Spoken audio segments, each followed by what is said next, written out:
Last night's weather was wild, but the good news is the rest of the forecast this week, pretty calm. We'll talk more about it right after this.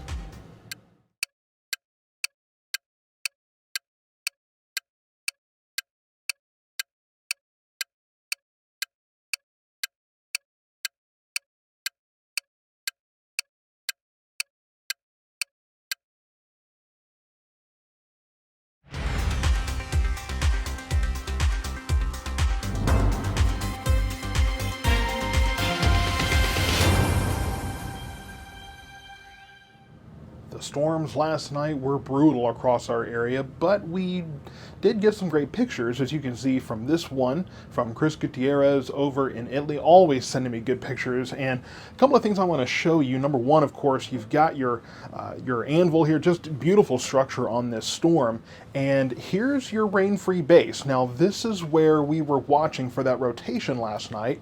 And so, you know, we saw the rotation on radar, and you can see the little bit of the lowering there. And yeah, we saw the rotation, but we didn't actually see any tornadoes last night that we know of. No confirmation of that. At least on radar, it didn't look like we had any rotation that became strong enough for tornado production. And most of the pictures of damage that we're seeing you could get from straight line winds. So we'll see if the National Weather Service says otherwise, but for right now it looks like it was just a situation where we were looking at damaging winds. But what you can see is, I was talking about last night, the updraft, and you can see the updraft pushing those clouds upward. And then, yeah, very clear very clear on this picture, the downdraft. And I want to get to this next picture too. This one, let me get out of the way of this. Just a perfect picture here to use, because not only do you have the lightning representing the very prolific light show that we got last night from most of those storms. Again, your rain-free base, this is your updraft, and yeah, you can see that lowering. So you can see where the rotation was trying to pick up, but fortunately we did not actually get any tornado touchdowns that we are aware of. Now, there's pictures going around of a mid-level funnel that was up in the Arlington area. That's not tornadic. It was too high up in the clouds. But when you have kind of that upper level, that mid-level rotation there outside of the cloud, it can spin up these wispy little funnels, but those are harmless. And then here's some of the damage from Kimry Gill over in Avalon. And this was I'll tell you, there's another picture that shows the mobile home next to it was fine, at least from what I could tell. But this is a kind of a carport that was kind of put together with wood and some sheet metal and that kind of thing that went down. So damaging winds were a factor, and it doesn't take much in terms of those straight line winds. You think about rotating winds, those are strong enough. You take 60, 70, 80 mile per hour winds and push all that force in one direction, that's going to do some damage here. And we did see plenty of that. In fact, Blooming Grove and I believe Avalon ISD both are closed today due to that damage. So let's talk about rain amounts, and pretty clear where those storms were. If you look off to the west from Johnson County to really about half of Hill County here, just nothing, absolutely nothing. Really, the biggest storm we had started in the Fort Worth, Arlington area, tracked southward through Ellis and Navarro counties, and then kind of died off near Mexia and Teague there. So off to the east, you had your highest rain amounts. And I mean, we're talking, we got confirmation 3, 4, 5 inches of rain out there. Here at the studio, just outside of Waxahachie, we were looking at about 1.5 inches, a little bit more than that. So that's what we had here, and that's pretty much what you saw with that storm. I didn't hear of any flooding issues other than some nuisance flooding in front yards and backyards and that kind of thing. So fortunately, we were able to get away from that.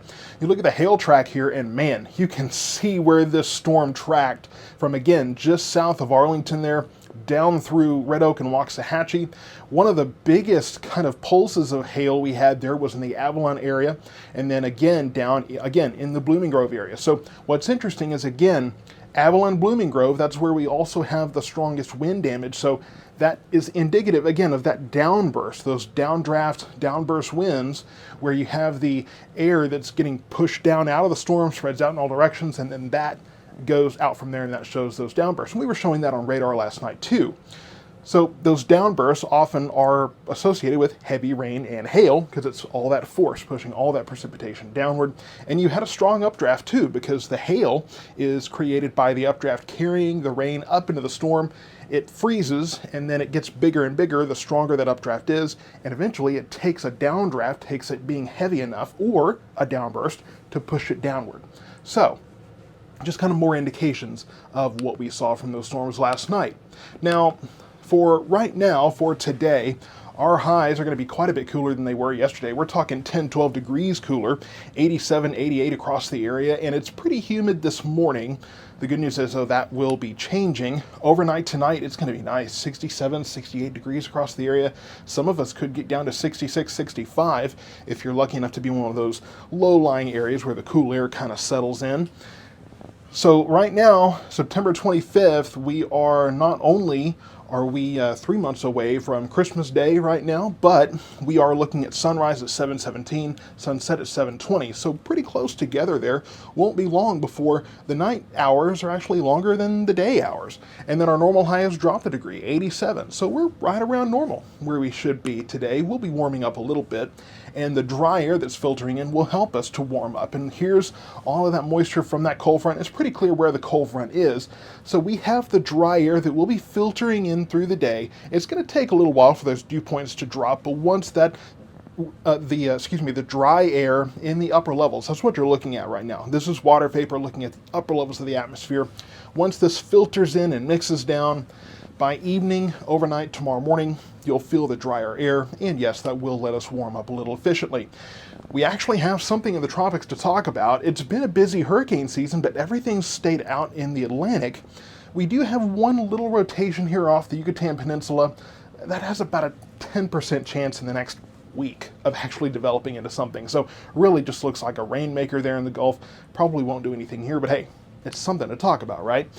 So here's the forecast. We had the lingering rain this morning, showers and thunderstorms this morning, 87 degrees with a northeast wind.